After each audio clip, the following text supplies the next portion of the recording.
Official kickoff of campaigns for Nigeria's 2027 general elections on August 19th. The political season has entered a new phase. Parties are moving beyond early positioning and alliance to present their vision for the country. This stage is not about rallies alone. It is a test of readiness. Do political parties really have the structures and strategies to run effective nationwide campaigns? Are they addressing the real concerns of Nigerians, the economy, security and governance, or relying on familiar patterns or promises and personality-driven politics? Now, of course, tonight we examine party preparedness, grassroots mobilization, campaign messaging, and the impact of alliances and defections.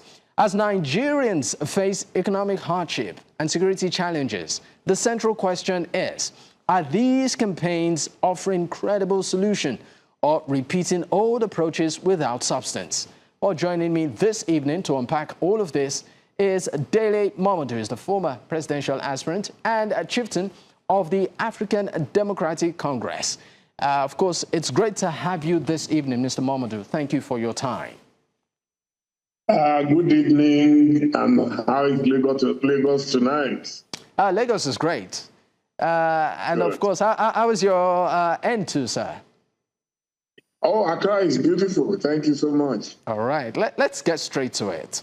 Before we get into the crux of, will I call it part of the campaign promises or manifesto of His Excellency Atiku Abubakar, which has continued to generate reaction. Part of it, or the core of it, is the restoration of subsidy, which he came up with a model. But let's look at it from some of the reactions that have been coming out before we even get into the crux of what the subsidy issue is about. And I would like to, quote from Sunday Diary, is a special advisor in media and public communications, spokesperson to the president. On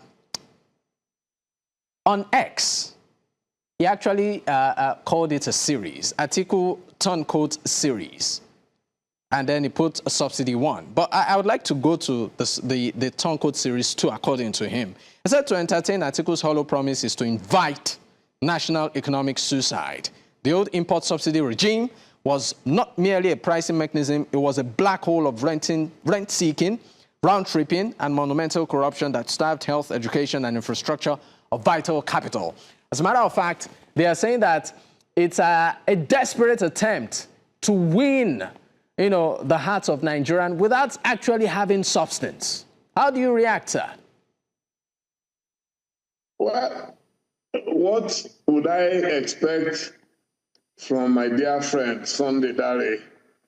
That is his job at the presidency, to defend the policies of his boss, the president and commander-in-chief of the armed forces, Bola Ahmed Tinubu. I'm happy you mentioned the word corruption. Every time in the past, I'm old enough to have witnessed so many subsidy withdrawals in Nigeria, sometimes installmentally. But in this case, if one of the reasons you decided to cancel subsidy was because of corruption, so which is easier, to fight corruption so that Nigerians can stay alive, or to withdraw subsidy so that Nigerians can die? The answer is obvious. Nigerians are dying in droves, and that is why Alhaji Atiku Abubakar has decided, following the Yoruba proverb, that if you cannot travel forward, you should at least know where you're coming from and step backward so that you can stabilize. Also, my usual analogy is that what President Tinubu did in 2023 was to give bad news to Nigeria on a celebration day, May 29. What people expected was great news of renewed hope, but it killed the hope instantly on that day, and we have not recovered from it. So the analogy is that a patient is having high fever, having headache, having stomach ache, having ulcer, having all kinds of ailments, and then is rushed to someone who claims to be one of the best doctors in town. And on getting there, this great doctor, strategic doctor, just takes one look at the patient and says, oh, I need to pump an injection into this guy immediately in order to stabilize it. And then, boom, you pump the injection and the man goes into instant coma. And for nearly 4 years, the man has remained in coma. What do you expect? The family members, friends, associates, what do you expect them to do? That is what has happened to Tinubu's withdrawal. I mean, talking about President Tinubu, let's listen to his reaction to the return of subsidy. Take a listen. I saw one of my opponents now say he will go back to subsidy.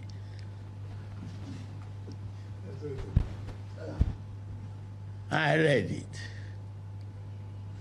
That is demonstration of a serious ignorance on governance and economy. Before I came here, 27 states are unable to pay salaries. Not to even talk of pensioners, salary of workers. In your state, I know a man that raised, who is nicknamed half salary. They come to the federal, cap in hand, unable to do anything. The salary you pay feeds families. Where are the local governments? They are in the states. Where are the concentration of population? They are in the states. Take out the president. Regard every other person as common men. They have families to feed. The infrastructure you embark upon, on the road network, housing, school rehabilitation. Well, the president, quoting his words, said he actually had read where one of his opponents said they will return subsidy. In the words of Mr. President, he said, this is demonstration of serious ignorance on governance and the economy. And went further to say that right now, states are not owing salaries, which, of course, he did attribute to, you know, the removal of subsidy and, of course, the money being diverted into other meaningful use. So how do you react to this? The president has said, look, those calling for the return of subsidy don't have an iota when it comes to governance or how the economy works. You see, for the president of a country to use that such word as ignorance against a formidable opponent such as Alhaji Atiku Abubakar, for me, means that he is rattled. He's rattled. What is ignorance about a man saying people are dying? Your subsidy policy is not working. We need to rethink and rejig. There's nothing ignorant about that. But they're also saying, sorry, sir, they're also saying that the same subsidy was a cesspit for corruption. That's what I already told you that. If it was a cesspit of corruption, which one was easier?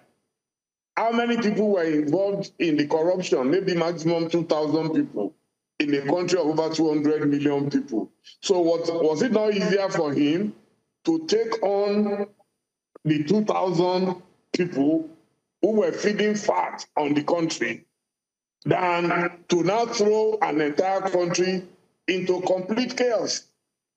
What we have today is chaos. So unless the government is not aware, the government is sleeping and is not aware that Nigerians are crying. Okay, he said, oh, before he was born, people have always cried. Yes. But when people cried, government listened. Government did not accuse the opponents of ignorance. Chief Obafemi Awolowo used to cry about the nation and why we should invest in free education, free health, and so on and so forth. Today, we don't even know what government is investing in. I mean, talking about, sorry to interrupt you, but talking about government listening to the people, the cries or the yearnings of Nigerians. This same administration has actually, in reaction to that, come up with initiatives like the CNG, for instance. And there's also palliatives, which Nigerians see being distributed here and there. I mean, for some, they will say that's, to some extent, maybe a listening government. My brother, Dapo, maybe you are just playing the devil's advocate. But let me tell you very, very directly that if you said no more subsidy and you are still amassing loans as if loans are going out of vogue, then something is wrong. Something is not adding up. So the Yoruba, they say, Orishabo legbe shebi bo ba se ba mi. If the gods cannot make our lives better, they should at least leave us the way they met us. Tell me any Nigerian today, including yourself, who can say, okay, its life is much better today than it was in 2023 after the removal of subsidy. Well, talking as if we have suddenly forgotten where we were in 2023. Look, APC is the ruling government today in power. Yet APC is busy abusing a man who is in his grave. Major General Muhammadu Buhari died, left power to Tinubu, and during the campaign, Tinubu said he will continue the legacy of Buhari. So now that the legacy of Buhari is being pummeled by his own party, how do you not blame opposition for that? It is obvious, very clear. In fact, I'm happy the video you are showing, that's Tinubu bowing to Buhari. Buhari will be crying in his grave. In fact, right now, Nigerians are saying Buhari's government is far better than Tinubu's government. Is that not a monumental disgrace for APC? All right. So the president promised renewed hope. And the only thing that is being recycled today is poverty. All right, we'll definitely pick up from there. For that. We will come back. We'll definitely come back. Let's go on a quick break. When we return, the show continues. Stay with us. We'll be right back.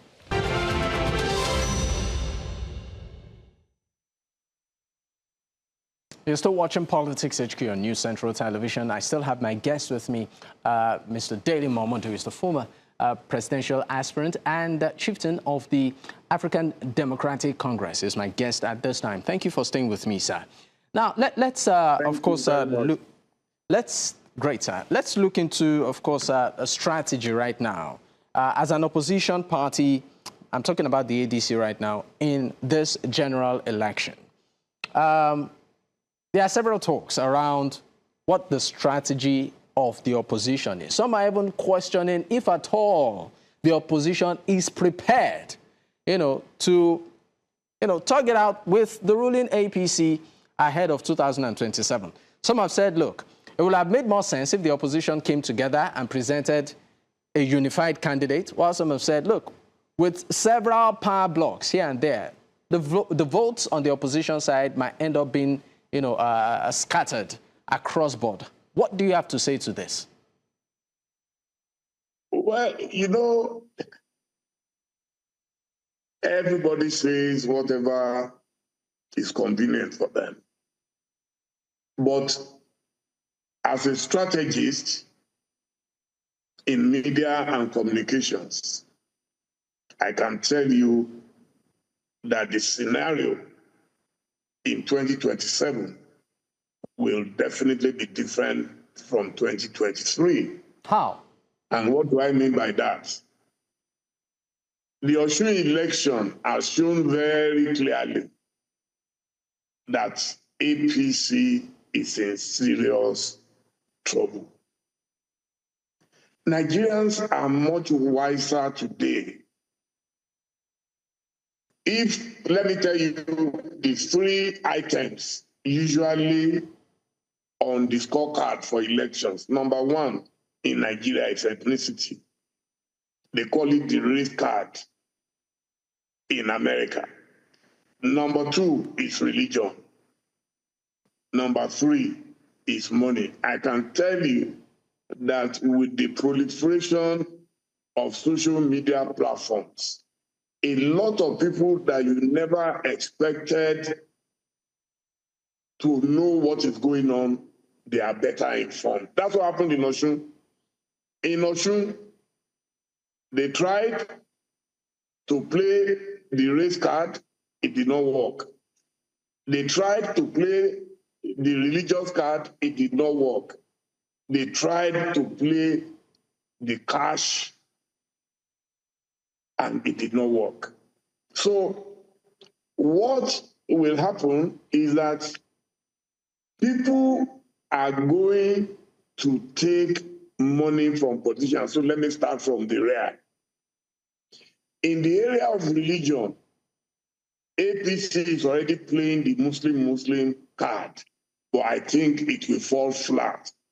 The reason it will fall flat is that hunger knows no religion. The strongest of them all is ethnicity, where you come from. That is usually more difficult to deal with.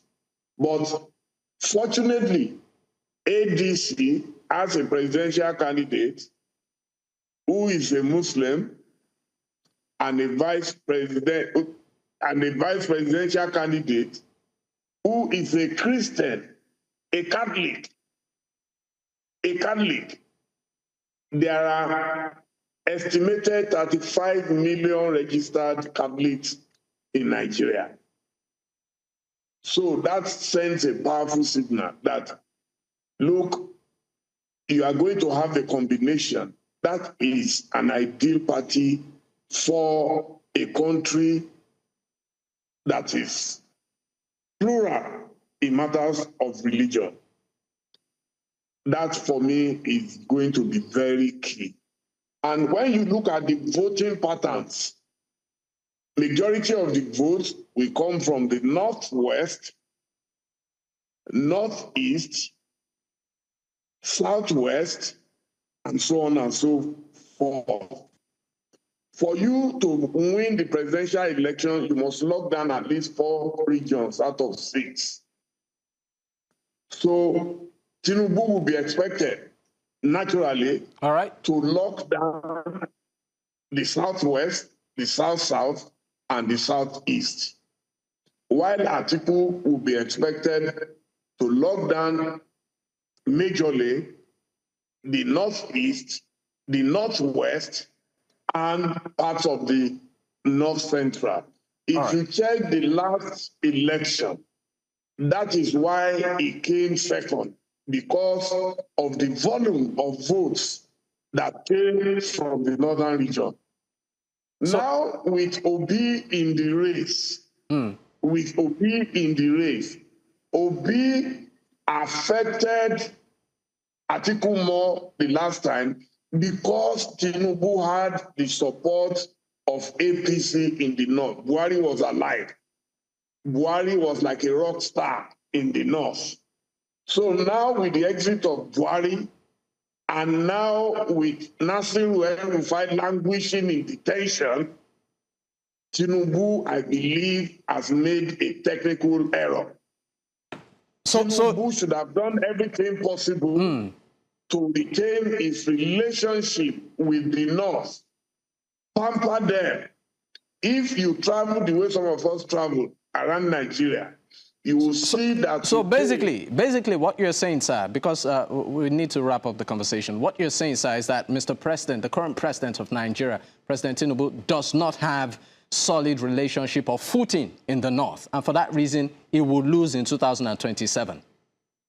I believe he has mismanaged the relationship, and it will affect him drastically. All right. Talk to anybody you know in the North. Majority of the poor people are also in that direction, and they are complaining that Tinubu is interested mainly in appointing people from the Southwest. And I tell them that's not even totally factual. He's employing more people from Lagos State and amongst his cronies. All right. And a lot of people are very angry. All right, thank you so much. It's been great having you on the conversation this evening. Mr. Dele Momodu, former presidential aspirant and also a chieftain of the African Democratic Congress. Once again, thank you so much for your time, sir. It's been great having you.